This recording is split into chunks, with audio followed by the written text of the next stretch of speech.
All right, I'm going to continue with some applications of our vectors here. Now we're going to be looking at a resultant force, okay?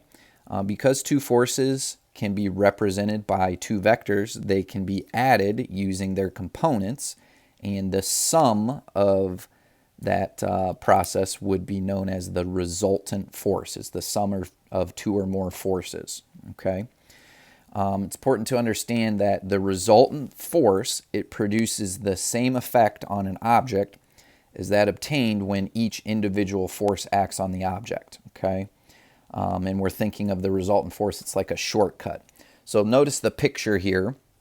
I have two vectors, F1 and F2 in blue, that are being added together to create this red vector R. That's the resultant force. Okay, so kind of give you a little scenario here.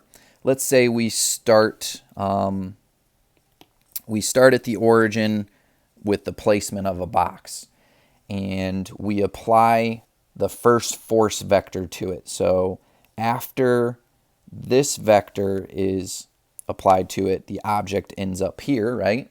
And then from there, we apply the second force vector, and it ends up here, okay?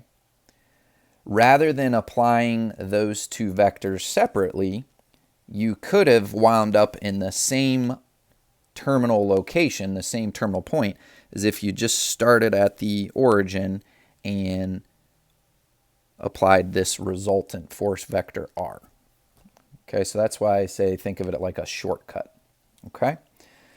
All right, so let's look at this example.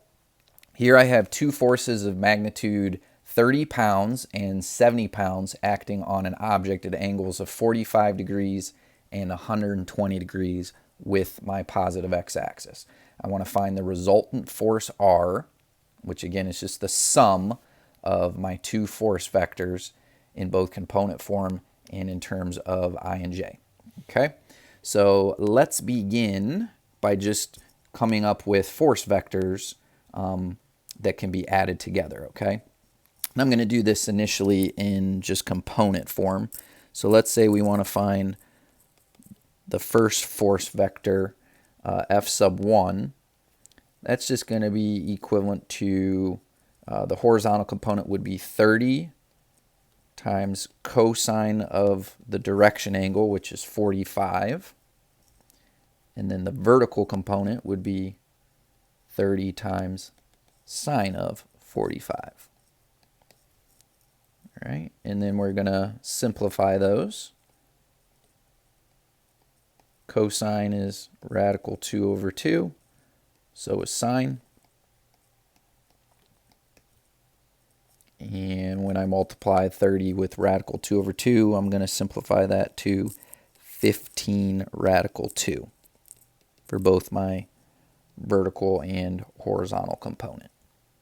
Okay. Now let's do the same thing for the second force vector. Okay, the magnitude of that force is 70 pounds multiplied by cosine of its angle, 120 degrees. Do the same for the vertical component, just using sine.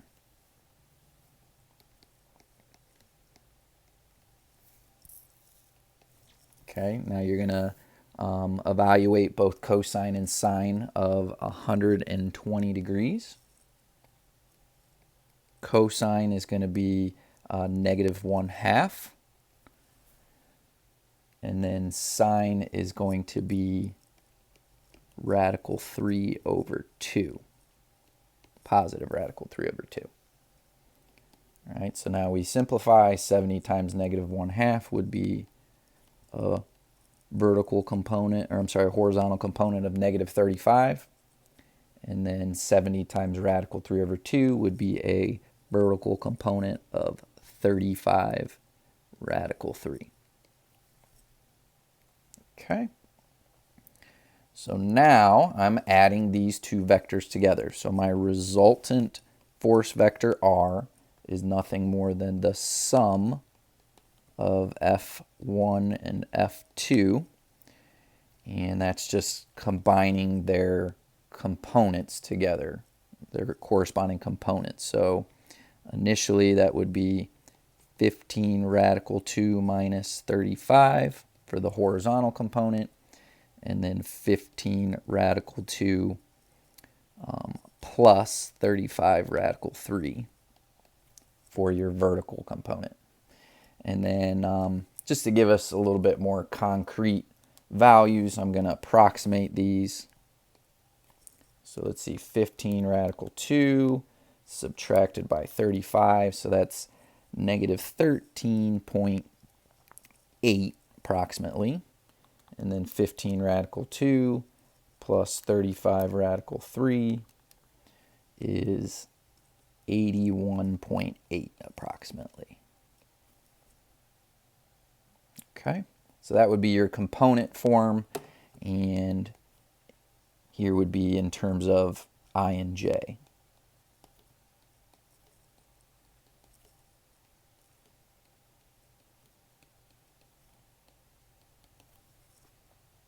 Okay, that's what we're looking for there. All right, now let's give you one very specific application as it relates to some velocity vectors, okay, and where resultant force comes into play. It involves an airplane flying through the air with a wind factor, okay? So the airplane itself has its own velocity vector, and then the wind has its own velocity vector as well. And if you add those two vectors together, it's going to give you the true velocity of the aircraft, okay?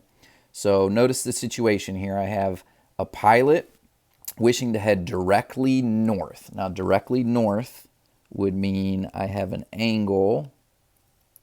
Pen's not working here.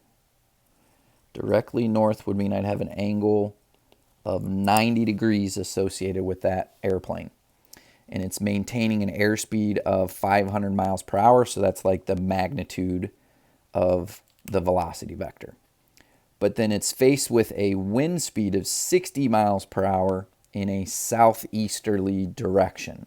Southeasterly would mean your angle could be expressed a couple different ways. You could do negative 45 degrees, or you could do 315 degrees. Doesn't really matter, okay?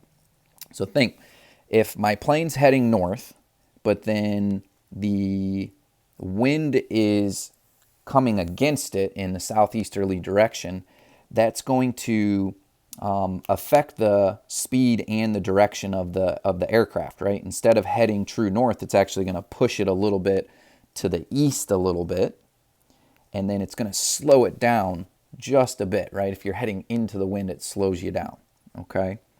So from this, we're going to produce three vectors, okay? We're going to produce a velocity vector for the aircraft relative to the air. So that would mean in best conditions possible, there is no wind applied, where's the airplane headed? Then you'll have a wind velocity vector as well. And then finally, you'll have the resultant vector, which is a velocity vector of the aircraft relative to the ground. So that just means, if I'm standing on the ground and I look up at this aircraft with the wind, being applied, where's it headed? Okay. All right, so let's draw this out. I've got a coordinate plane, and I'm going to begin by drawing out the vector for the aircraft itself relative to the air. So notice I'm designating that with V sub A. Okay. My airplane is heading directly north. So I'm going to start at the origin, go directly north. Okay.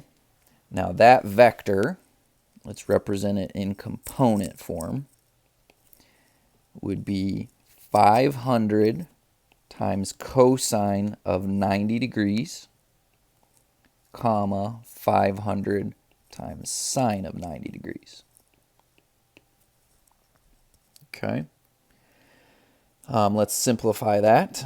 500 times cosine of 90 would be 500 times 0. So we've got a horizontal component of 0.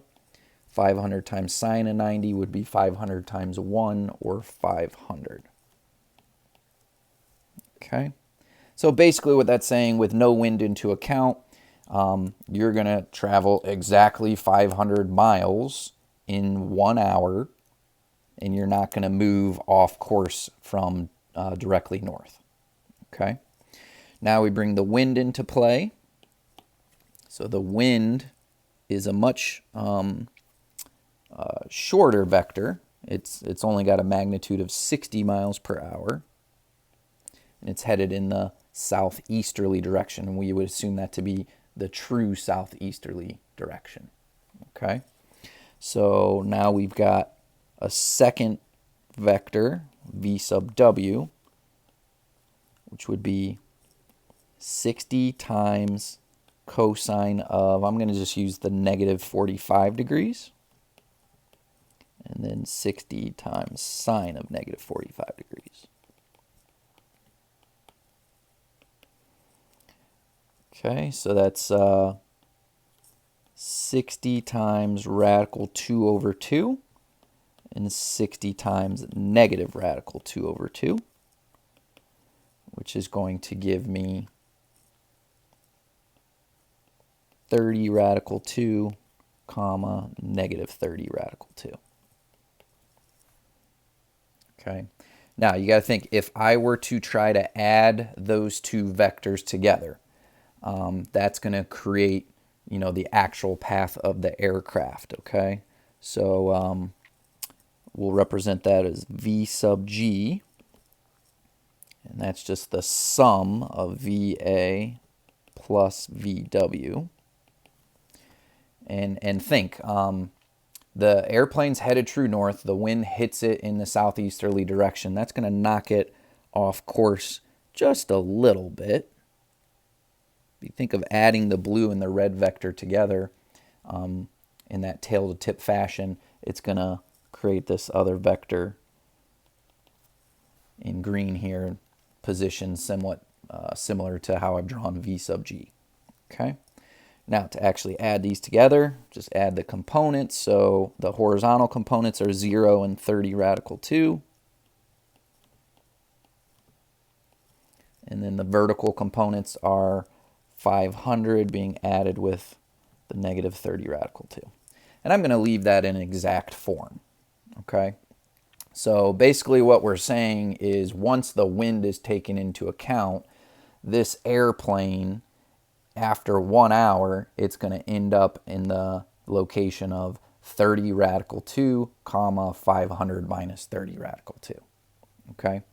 Now I'm not done. All I've done is come up with the component forms of my vectors here. Notice the actual questions.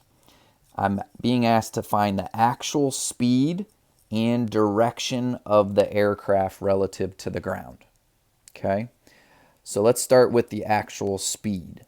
The actual speed is nothing more than the magnitude of that resultant vector. Okay. So it's going to equal the magnitude of vector v sub g, which we can find using the Pythagorean theorem.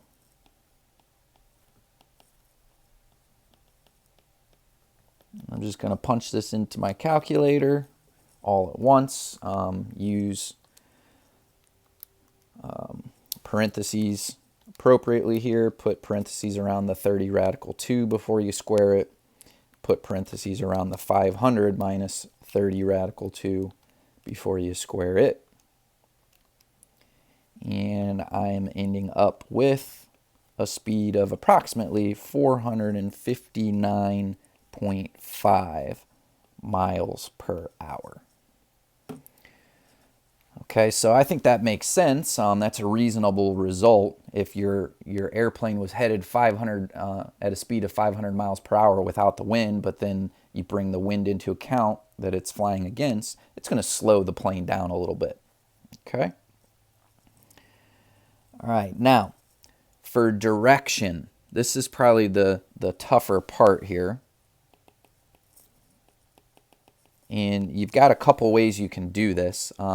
You could try to find the angle between vector v sub g and the positive x-axis, okay, where you're treating the positive x-axis like a vector. That means you'd have to come up with a vector to represent the positive x-axis.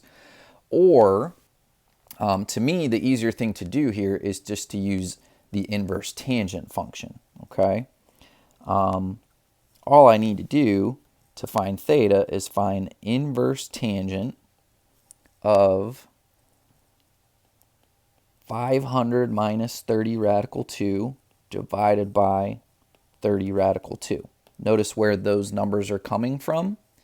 They came from the horizontal and vertical components of vector v sub g, right? Those are like the coordinates of the terminal point of vector v sub g when it's in standard position, okay?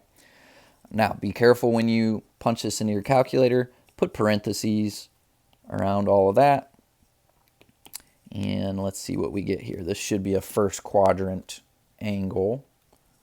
So inverse tangent, 500 minus 30 radical 2 divided by 30 radical 2. And I'm getting 84.7 degrees approximately. And that's the angle theta between the positive x-axis and the vector itself. So we're talking about this angle right here. That's theta. And I want to express this with the cardinal directions. So I'm going to say that the airplane is traveling 84.7 degrees north of east. North of east. So what that means is going in the positive x direction is like true east, right? Well, my vector is on a path 84.7 degrees north of that direction. So that's what that is stating right there. All right, I know that was a long example. Hopefully it made a lot of sense to you. If not, go back and listen to the video explanation a little bit further, and hopefully it'll help you out, okay? I have a second practice problem for you to try on your own. I would strongly suggest that because these are pretty challenging.